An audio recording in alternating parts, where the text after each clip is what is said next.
Okay, I'm going to tell you something. The people that have the most amount of buyer's remorse or buyer's regret are often the people that purchase new construction or a brand new home. And a lot of this remorse stems from mistakes. And maybe we shouldn't even call mistakes as so much of just lack of knowledge or lack of awareness of certain processes that occur when you're purchasing a new home. So let's talk about it. Let's talk about the things that you should know or would be very helpful to know before buying new construction, particularly if you don't want to lose money, which something tells me you probably don't. I'm Courtney Strzelczyk, your local Phoenix realtor, and if you find any of this helpful, please hit that subscribe button. Helps me a lot. But let's talk about pricing of homes. Now, when you actually go onto a new build community's website or see any pricing from marketing materials, this is more often than not what they call the quote unquote base price, meaning this is the price before you add any upgrades to the home.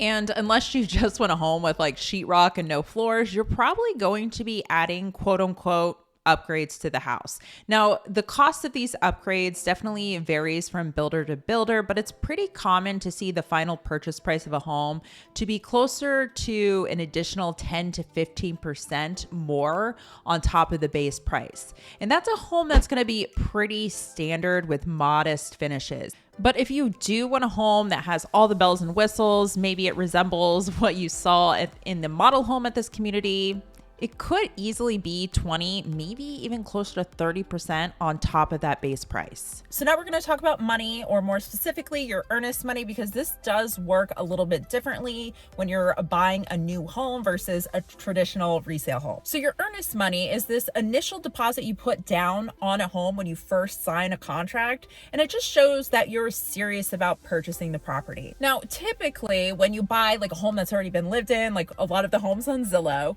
if you provide that earnest money, and let's say during the inspection period, something comes up, you can't come to terms with the seller. If you follow the rules of the contract, more often than not, you can step out of that contract and get that earnest money back. However, with new construction, that earnest money is often considered hard as soon as you sign that contract, meaning you can't get that money back. Now, if you take anything from this video, it should be what I'm about to share with you regarding inspections. Now, thankfully, over the past couple of years, it's become more common knowledge that you do or you should get a third-party inspection when you're buying new construction. And this is largely due because a lot of social media accounts highlighted some of the things that happen when people didn't get a home inspection before purchasing their home. Now, home inspections are incredibly important no matter the age of the home, and I'm sure most people will agree with me. But if you are planning to have a home inspection for new construction, this is what you need to be aware of. Something that we've seen more and more recently is in the actual purchase contract, some builders are putting in really strict timelines or rules of when you can actually have a third-party inspection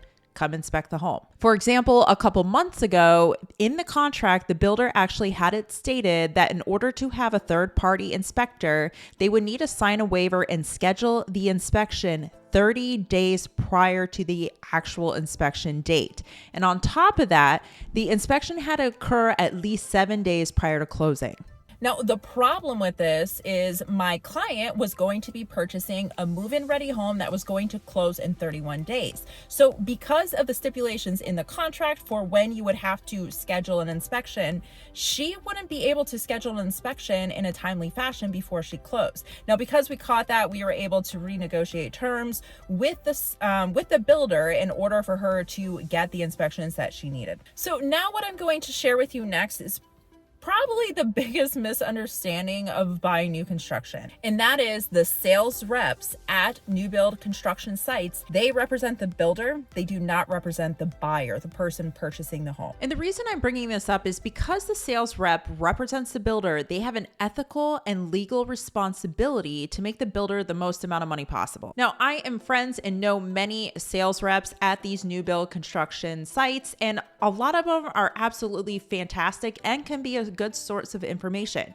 But it's still important to remember what their legal responsibility is at the end of the day, and their job is to negotiate on behalf of the builder. So if you don't have a real estate agent with you, you are technically representing yourself. Now, if you do want an agent to represent you during the transaction of buying a new home, it's really important that they're there the very first visit when you go to the community. Because if you go to the construction site for the first time without representation or without an agent, you are forfeiting your right to have representation down the road.